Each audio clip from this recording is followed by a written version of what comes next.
Alexa, what day is today? It's Sunday, April 22nd.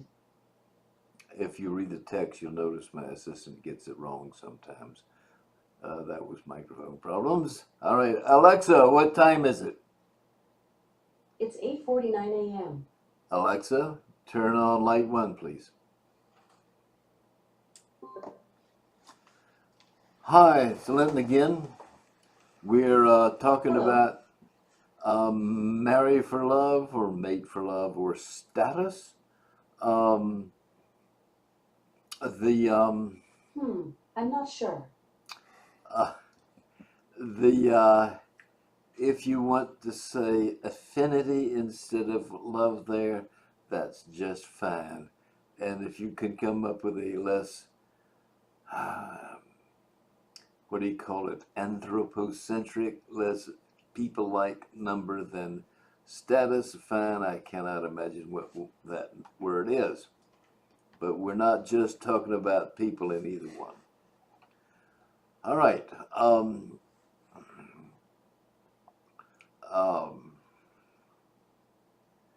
Okay, that source code I showed you can give you another patterns for the time course of a population, the size of the population of many generations. First pattern, the obvious one, is a constant population. That's sort of the skeleton in my closet. I've not really been able to produce such a behavior in a way that pleased me. Um, uh, well, I have not pursued it with much effort. Um, uh, what I've found was what I really was interested in knowing. Um, um, the problem with pursuing it is that my computer, time I was working on this, had like a 2 gigabytes of random access memory, and the program pulls a gigabyte. You could run 2 copies of the program, but that was it. Otherwise, it would just slow down. So, at that size of computer RAM, the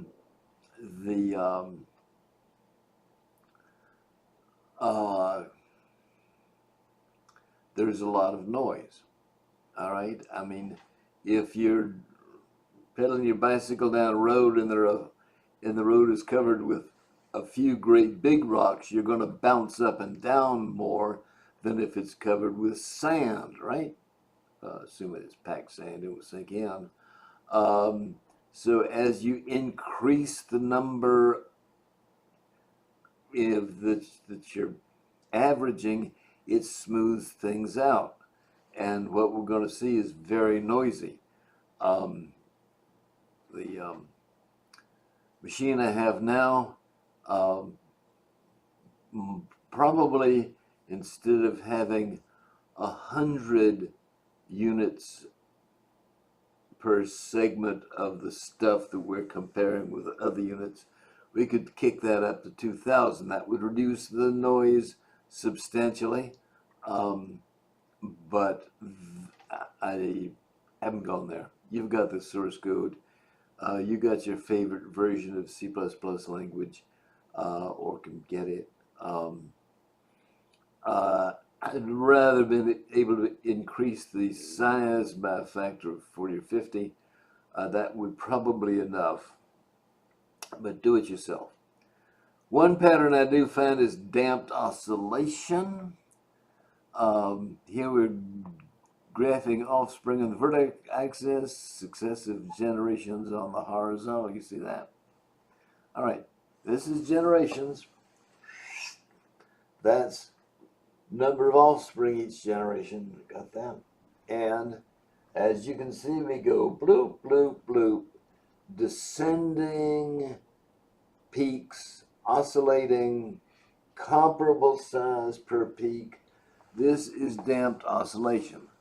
Look at that noise. When you get low, you can see how you could easily go extinct here just from noise alone. So that's what scares me. Anyway, there's damped oscillation.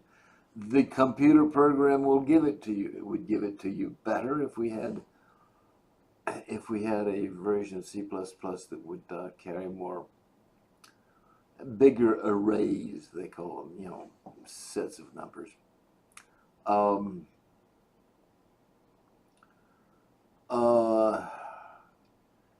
There had been a previous run, so we saved 200 of the final population previously. We brought them out and ran them in a new population with a different maximum population size. All right, it's not pretty. Example is not pretty, but we have seen this pattern before.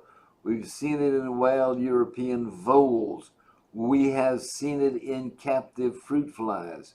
This pattern is real, and our program, however ugly and noisy it is, does not,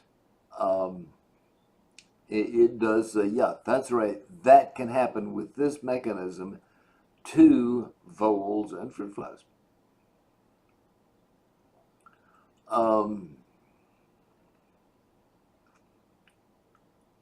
Now, second pattern is a double peak. Same conditions, all we did was increase maximum population size to 3,000.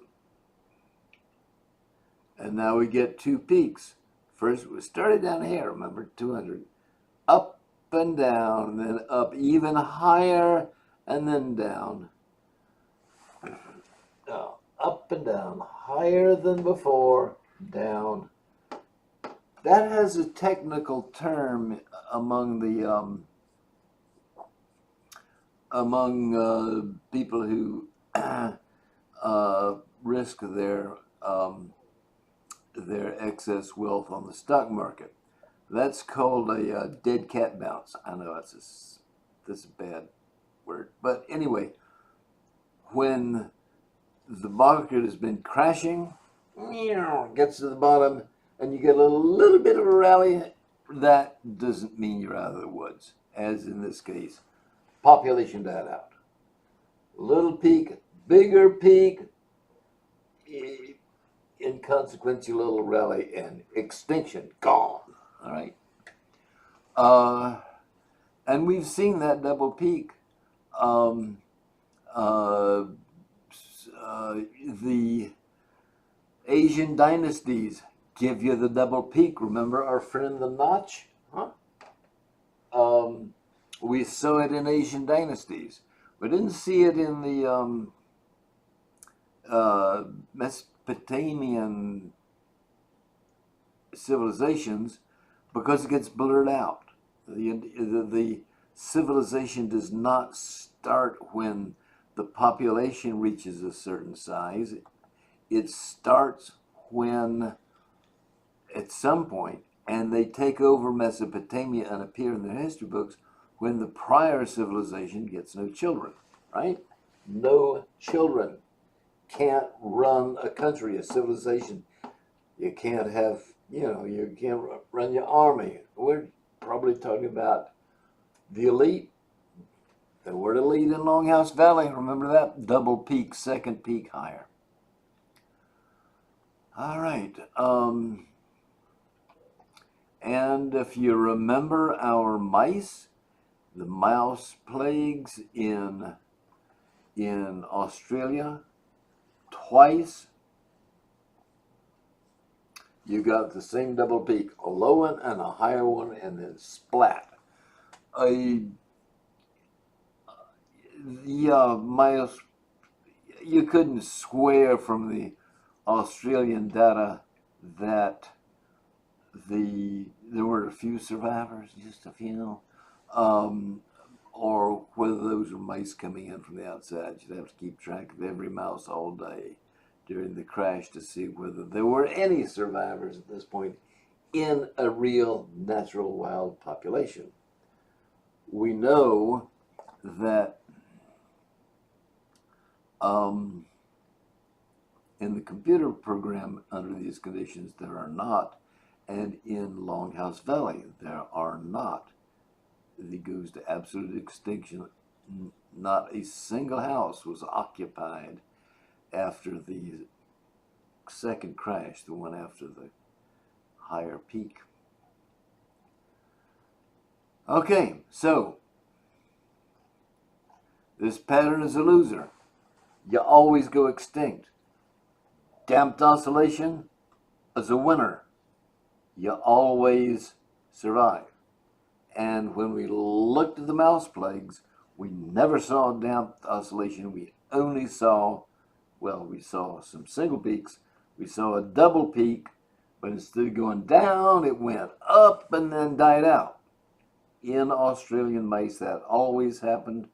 In European voles, it never happened because for some reason they got the damped oscillation and not the deadly double peak. And they did looked at a lot of counts to put together that study. All right, there's another pattern. Single peak and crash. Okay, from here, where the population was permitted to go up to 2,000, and up here, and all we did was take it up to 4,000. And again, we're plagued by noise, but look, rapid rise, of course, and it sustains. Then there's a rapid fall, and then it looks like it's leveling off. Looks like it's leveling off. As a matter of fact, the last generation before they go absolutely extinct is higher than it's been for half the entire age. That does pretty well. So the single peak, that is swift and terrible extinction. 67 generations. And that final generation is basically the highest it's been for 30 generations. Highest, except just when you thought, oh, the population, we got nothing to worry about. Oh, if we're limiting our population, our fertility below this level, well, that's good. That's good. That's cause. No, it's not good. All of these patterns were developed with both prezygotic and postzygotic mechanisms set to run. All right. Remember the Canadian weevils, the Canadian trees? That was another occasion where the population went up, came down, leveled off, went extinct. So we can clump animals into two kinds. They have damped oscillation and those with the double peak. So far, so good. So far, I'll stand by everything I've said. You come after me with a stick, but I'm going to stick with it. Now I'm going to stick my neck out. And you have to believe me at all. But it seems to me that there are two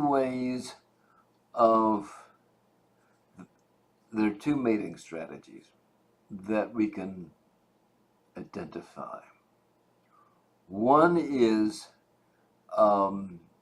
animals, and this was demonstrated by Patrick Bateson in the Japanese quail, the data we looked at before, and they are attracted by kinship.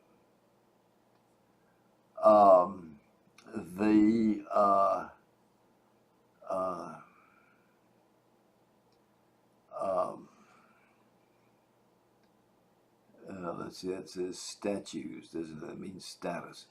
The other choice is animals can be attracted by status, or what we'll call status. And that was seen with Calhoun and his mice. Go back and look at that, listen to that, or remember it. Just at least look at the graph, okay? Those mice identified for themselves and part of the cage was high status and the opposite corner was low status, and they stuck with that like nothing else. more food on one side than another, no more water, but the mice saw a difference, and that was enough um, uh, to affect their mating choices. The dominant males, the ones that were high status, got most of the females. Um, a large proportion of the males just sat around on the floor and they'd squabble with each other, or sometimes they'd go off and preen. All right, so if we say it's love and status, and you can call it affinity or kinship, but I think it's an emotional appeal, I'd think. And quail and evidently fruit flies mate for primarily for love, humans and mice for status. That is the way it looks. Otherwise, it is very difficult to understand why one kind of rodent gets the damped oscillation and never the deadly double peak. Another kind of rodent gets the double peak and never the damped oscillation, at least within our observations, but our observations are pretty good. Got a lot of data. Okay.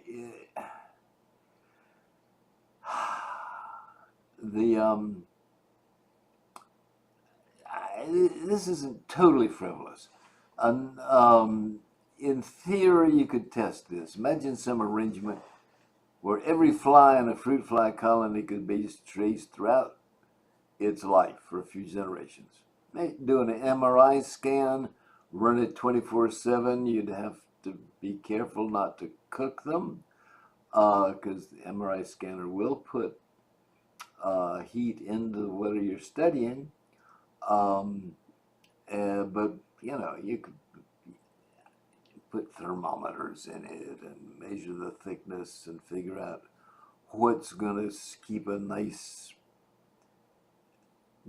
temperature for the flies all the time, and you're still able to chase every fly for every second or better, because they're going to be running around. You want to keep them up, keep track which flies which.